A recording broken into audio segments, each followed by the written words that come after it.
गाली मीठी लगती, एक तो होली पर, एक तो होली पर, और एक अच्छी लगती है विवाह के समय। समय सुहावन गारी वे राजा, कैसी गारी गा रहे? ले ले नाम पुरुष और नारी। भगवान के परिवार के पुरुषों की तो मैंने बता दिया। अरे बहना है सके कि दशरथ जी के जे है गए हों, ऐसे इस प्रकार की बातें। और महिलाओं का तो कह ही रहे थे, बहन के लिए तो गाली बड़ी विचित्र मानी जाती है। अरे इनकी एक बहन थी ना, वो सींग वाले बाबा के साथ चली गई थी, तो लक्ष्मण जी ने कहा प्रभु ये क्या हो रहा है, क्या हो रहा है, इनको रोकिए ना, ये कोई भाषा है इनकी, ये अब हम इतने बड़े रिश्तेदार हैं और ये गालियां बक रही हैं, और हमारे बहनों के नाम लेकर, हमारे पुरखों के नाम लेकर, रोकिए इनको। भगवान ने कहा तू का ये कोई भिलमिना रो है। जब पापा जी हंस रहे हैं, दशरथ जी टुकड़ा लेते हैं, मुंह में यहाँ हाथ है, ऊपर देखने लगते हैं, खिलखिला रहे हैं, भोजन करना भूल गए, इतने रस में डूब गए। चूंकि जीवन भर सूखे ही सूखे रहे, कभी रस हुआ। अब जिसके घर में बालक नहीं तो उसके घर में तो रस होता ही नहीं है।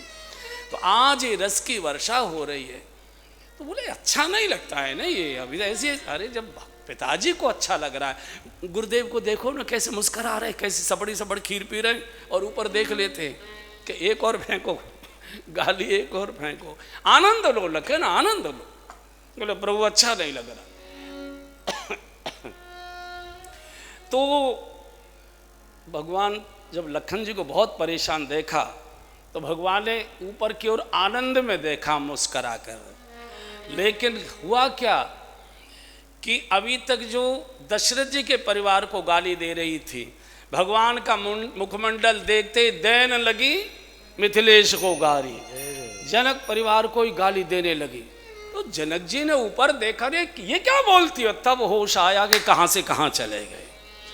और बंधुओं यही भगवत दर्शन का आनंद है, जब देह का भान शून्य हो जाए, देह का भान ही न रहे, उसी को भक्ति कहते हैं, उसी को भजन कहते हैं, उसी को समाधि कहते हैं, उसी को आनंद कहते हैं। भोजन हुआ, सबके हाथ धुलाए, सबको आचमन कराया, और बहुत सुंदर सुंदर पान, सोने की कील लगी हुई, सबको पान वीड़ी दी। सब बाराती जाकर अपने अपने आवासों में दशरथ जी भी पुत्रों को लेकर गए। कई दिन हो गए, कई दिन हो गए। प्रतिदिन दिन उठी बीदा अवधपति मारा, दिन उठी बीदा अवधपति मारा, राखहि जनक सहित अनुरागा, राखहि जनक सहित अनुरागा।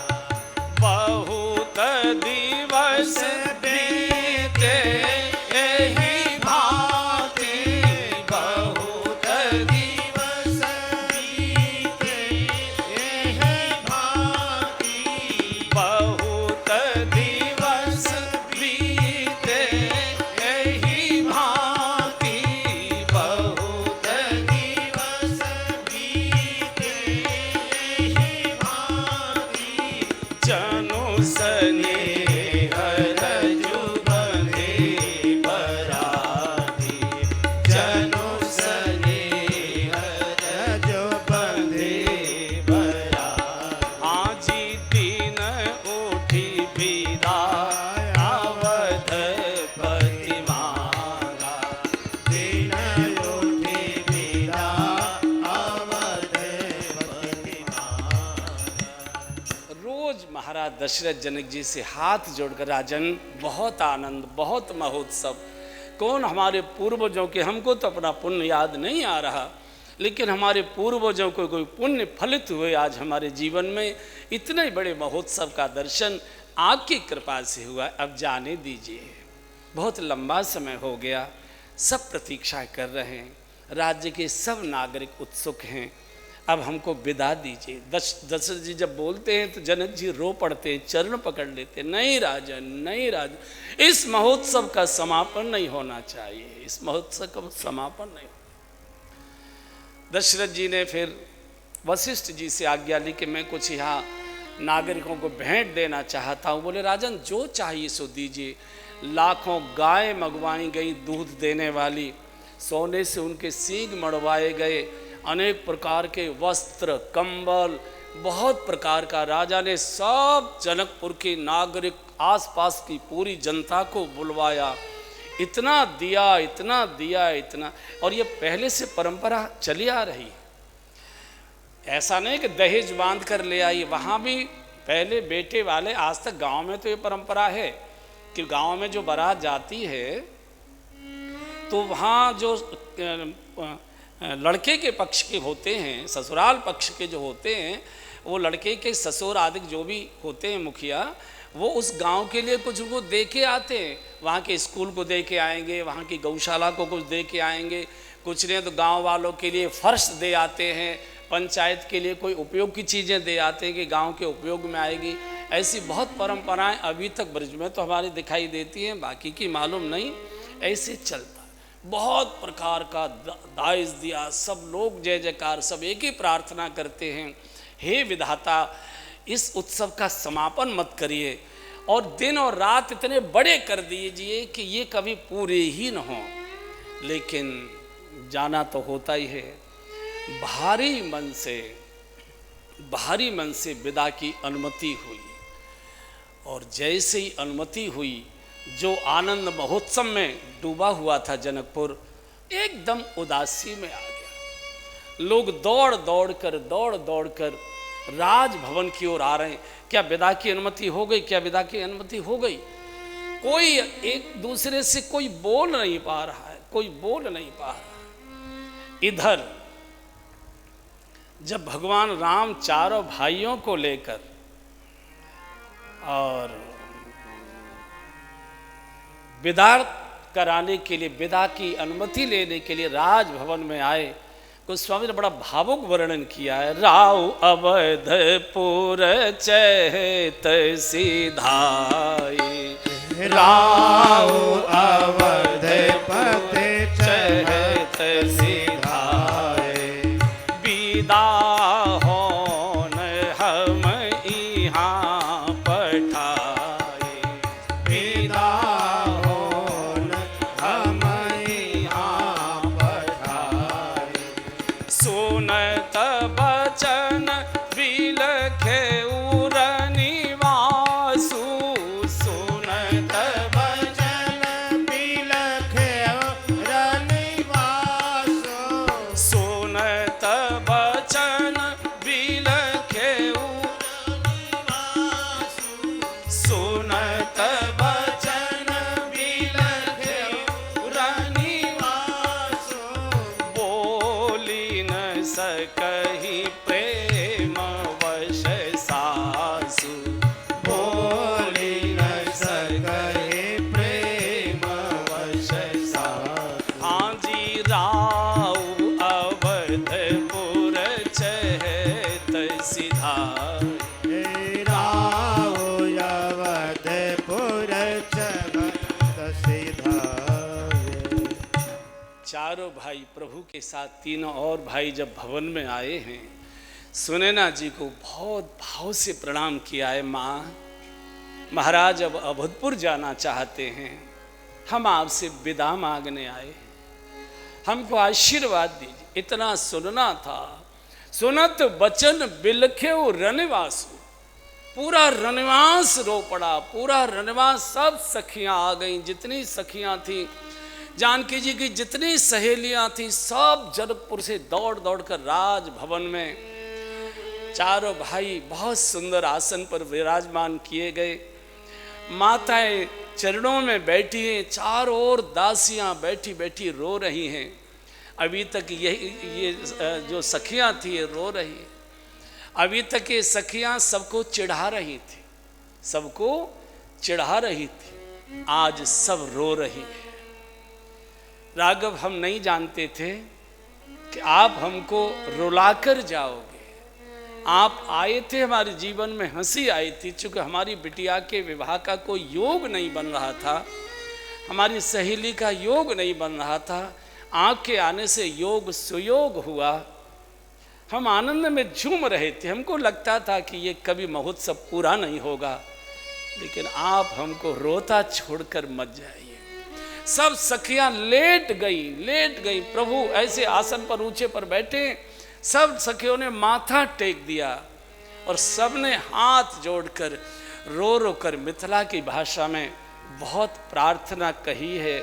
हमारे मित्र हैं, हमारे साथी हैं प्रेम भूषण जी महाराज, बहुत अच्छा वो मिथिला की भाषा जानते भी हैं, बहुत अच्छा गाते। हम लोग ब्रजवासी हैं, मिथिला की भाषा हमको आती नहीं है, लेकिन भाव के नाते से हम उसको गाते हैं। सब मिथिलानी भगवान से रो कर प्रार्थना कर रहे हैं। ए पहुना यही मिथिले में रहो ना, आप यही रहिए ना। ए पहुना यही मिथिले में रहो ना, जोने सुखवा ससुरारी में, जोने सुखवा ससुरारी में, तोने सुखवा कहूँ ना। ए पहुना यही रहिए में रहो ना, जौने सुखवा ससुरारी में, जोने सुखवा ससुरारी में, तोने सुखवा कहूँ ना। ए पहुना यही मिथिले में रहो ना, ए पहुना यही मिथिले क्या कह रहे हैं? में रहो ना।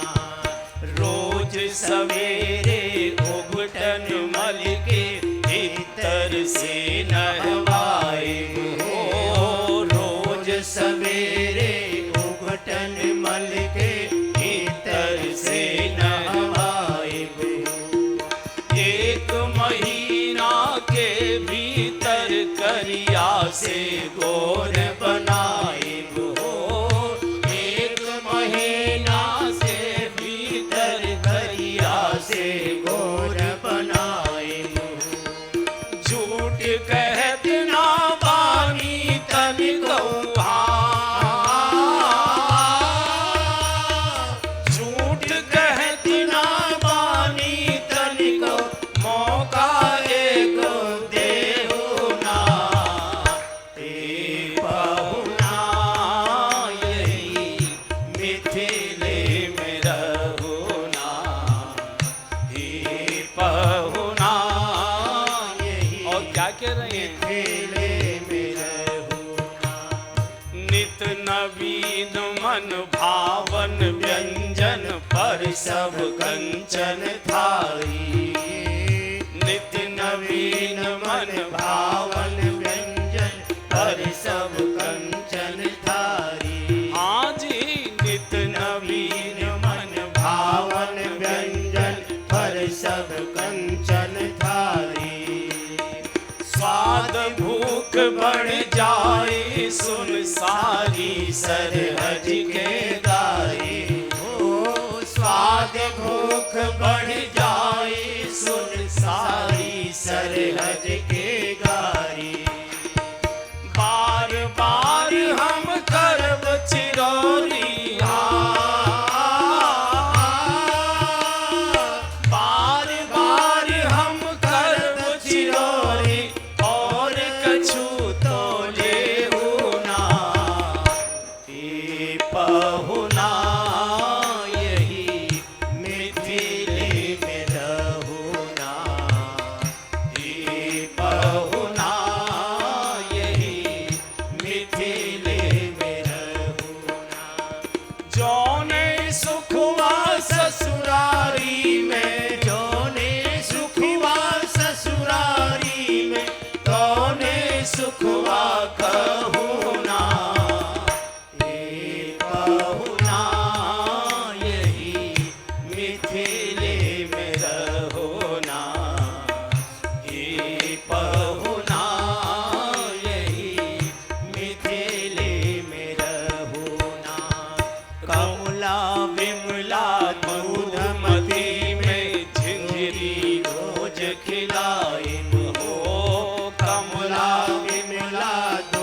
ये 3 नदियां हैं, इनमें नाव में घुमाएंगे अब। खिलाए हाँ, कमला विमला मधुमती में झिरी रोज खिलाई हो। कमला विमला दूधमती में झिरी रोज खिलाई दो। सावन में कजरी गा गा के झूला रोज झुलाए हो। सावन में कजरी गा गा के झूला रोज झुलाए दो। पवन देव से कर धनी हो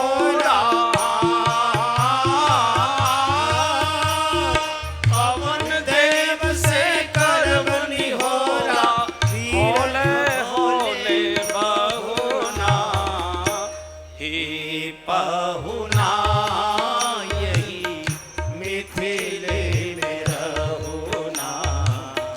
ही पहुना यही मिथिले में रहुना। जौने सुखवा ससुरारी में, जौने सुखवा ससुरारी में तौने सुखवा कहोना। ये पहुना यही मिथिले में रहुना। अंतिम प्रार्थना करते पहुना यही मिथिले में रहुना। हमारा निहोरा रघुनंदन से माने या ना माने हो। हाँ, हमरा निहोरा हमारा तो आपसे निहोरा है प्रार्थना। माने या ना माने हो। हाँ, हमारा निहोरा रघुनंदन से माने या ना माने हो। हमरा निहोरा रघुनंदन से माने या ना माने। पर ससुरारे के नाते परताप तुम्हारे न जाने। हाँ, पर ससुरारे के नाते परताप तुम्हारे न जाने। या मिथिले में रही जइयो या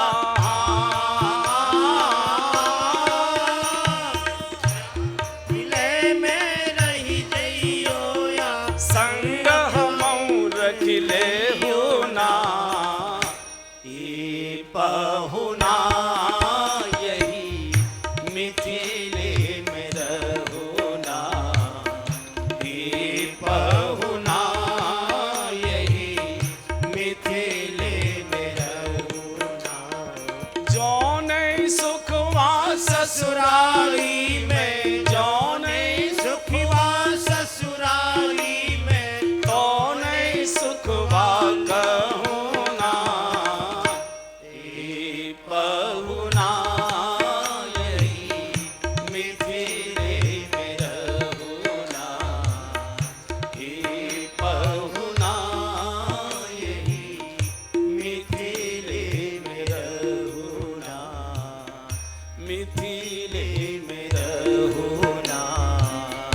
मिथिले में रहुना। इतना रो रो के इन्होंने प्रभु से और निहोरा किया है, खुशामदें किए। या तो आप यहाँ रह जाइए और अगर पिताजी की आज्ञा पालन करने का आपका व्रत है तो हम सबको साथ लेकर चलो। आँख के बिना हम रह नहीं पाएंगे। बहुत पूरे आंगन में जैसे करुणा का ज्वार आ गया हो। लक्ष्मण जैसे व्यक्ति धीर गंभीर जो केवल रुलाते ही हैं, किसी को रोना जानते, उनके भी आंखों से आंसू आ गए। भाई भी रो पड़े, सब पूरी करुणा छाई हुई है। सुनैना जी की तो दशा देखी नहीं जा रही। बेटी की विदाई का प्रसंग बहुत रुलाता है, बहुत, और सबको रुलाता है, सबको रुलाता है। और मुझे लगता है माताएं तो शायद कम रोती हैं बेटी की विदाई पर। माँ रोती तो है शकुन के लिए, लेकिन बहुत नहीं रोती, क्योंकि उसे विदाई का अनुभव होता है। विदाई का उसे अनुभव होता है, क्योंकि वो स्वयं विदा होकर आती है तो सबका रोना उसने देखा हुआ है, लेकिन बेटी की विदाई पर बाप नहीं अपने को संभाल पाता, बहुत रोता है, बहुत हर पिता कितना भी धीर गंभीर स्वभाव का, जो कभी मुस्कुराया भी नहीं होगा, हंसने की बात, रोना तो सवाल ही नहीं है, कभी जो मुस्कुराया भी नहीं, इतना धीर गंभीर, कितना ही बड़ा पद प्रतिष्ठा वाला, मिलिट्री का कितना ही बड़ा जनरल, कितना ही जो हो, लेकिन जब उसकी बिटिया दुल्हन के रूप में, दुल्हन के वेश में सबसे मिलकर, सखियों से, सहेलियों से, परिवारीजनों से, माँ से भी मिलकर जब दरवाजे के बाहर भीड़ में अपने बाप को देखकर दौड़कर जाती है और उसकी छाती से लगकर जब वो रोती है, उस समय घर की दीवालों की ईंटें रोने लगती है, वृक्ष के पत्ते रोने लगते हैं, पशु पक्षी रोने लगते हैं, गाय रभाने लगती है, हमारी बिटिया जा रही है, पक्षी रोने लगते हैं। बहुत कारुण्य प्रसंग। सुनैना जी ने बिटिया को गले से लगाया है, बेटी मैं नहीं जानती थी कि ऐसे हम लोग एक बार फिर अनाथ हो जाएंगे। तुम गोद में आई थी, हमारे जीवन में भी उजाला हुआ था, आनंद आया था, अब हमको तुम रोकर छोड़कर जा रही। तो जानकी जी ने कहा, माँ आप भी तो किसी को रोकर छोड़कर आई होंगी ना, ये तो जगत की रीति है माँ, धैर्य रखो, मैं समाचार देती रहूंगी। जानकी जी धैर्य दे रही हैं सबको, धरती की बेटी है ना, धरती धैर्य की प्रतीक है। सब रानियां, सब सखियां, सब सहेलियां रो रही हैं। रोते रोते सुनैना जी ने कहा, बिटिया पुत्र तो केवल एक कुल की मर्यादा की रक्षा करता है, लेकिन बिटिया दोनों कुलों की रक्षक हुआ करती है, पति का कुल और पिता का कुल। बेटी दोनों की लाज आज मैं तेरी साड़ी के पल्ले की ठोक में बांध रही। गलत कदम उठाने से पहले अपने पिताजी की याद कर लेना कि मेरे बाबूजी सुनेंगे, मेरे पिताजी सुनेंगे, उन पर क्या बीतेगी। ऐसा कोई कदम, भूखी रह लेना, प्यासी रह लेना, फटे कपड़े पहन लेना, जैसा भी हो, जैसा भी हो, बस सहन कर लेना, तुम इतनी कृपा करना।